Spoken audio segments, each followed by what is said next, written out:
जब दिया तब पिया नहीं,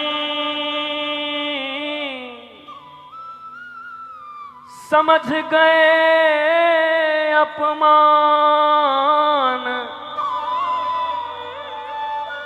निकल आया काम धाम। अब यहाँ क्या ढूंढे रे बंदे, वो पानी पहुंच गई मुल्तान।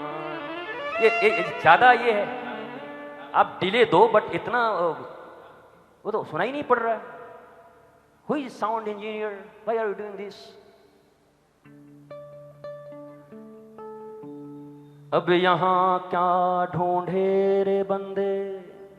ये कबीर और गोरखनाथ के बीच की चर्चा है, गुरु गोरखनाथ और कबीर के बीच की चर्चा है। और रैदास के पास गुरु गोरखनाथ पहुंचे और जाकर बोला भिक्षाम देही।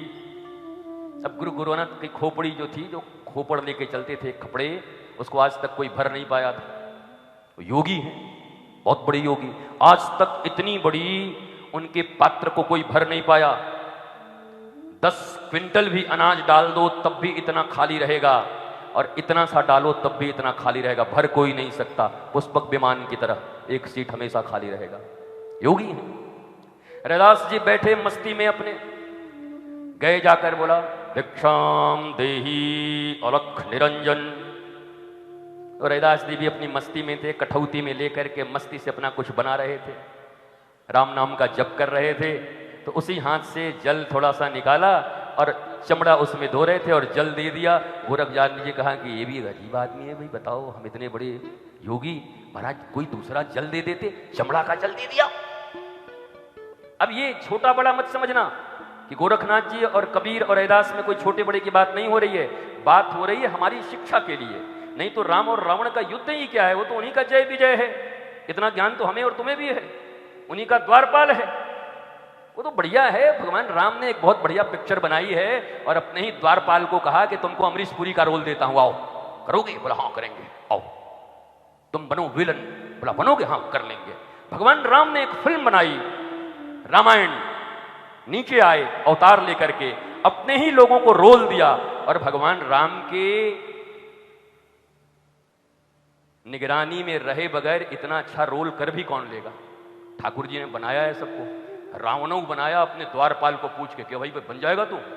अब आप कह रहे हैं तो गाली देना पड़ेगा, ये हमसे नहीं होगा। नहीं देना तो पड़ेगा, ठीक है, अब जब बोल रहे हैं तो करेंगे और क्या।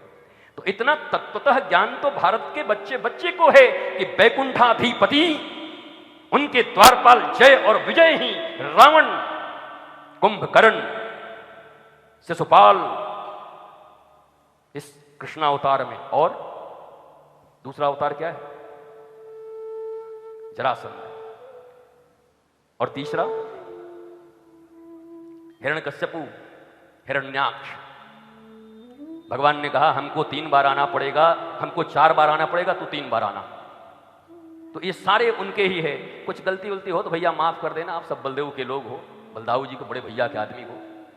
हाँ बड़े साहब के आदमी रहते हैं तो थोड़ी हनक भी ज्यादा रहती है, तो थोड़ा हमारे ऊपर भी हाथ रखे रहना। पर इतनी बात जरूर कहता हूं कि ये सारी विद्याएं, ये सारे शास्त्र हमें और तुम्हें शिक्षा देने के लिए हैं, टीका टिप्पणी करने के लिए नहीं है। हम तुम अंग्रेजी पढ़े हुए 2 कौड़ी के लोग अपने शास्त्रों में टीका टिप्पणी करने के योग्य नहीं है। न हमने न्याय शास्त्र पढ़ा, न दर्शन पढ़े, न हमारे पास कोई वैदिक ज्ञान है, न शास्त्रीय ज्ञान है। हम कैसे पकड़ेंगे अपने शास्त्रों में फॉल्ट कि शास्त्रों में गड़बड़ी है? इसलिए यहां जहां भी ऐसी कोई विद्या, जहां ऐसी कोई कथा हो, वो हमें शिक्षा देने के लिए बनी है। नहीं तो भला ये बताओ, भगवान राम क्या उनको पता नहीं? दुनिया में सब आदमी को पता है, साधारण बच्चे को ही पता है, सोने का हिरन। ए मम्मी मूर्ख बना रही है, चमड़े हड्डी का हिरन होता है कि सोने का कहीं हिरन होता है? अच्छा राम जी भगवान है, उनको पता नहीं है? सोने के हिरन के पीछे भाग गए। अच्छा सीता जी जगत जननी जानकी हैं, किशोरी हैं, जगदम्बा हैं, भवानी हैं, क्या उनको पता नहीं कि सोने का हिरण नहीं होता? इसलिए ये ज्ञान मत दिया करो।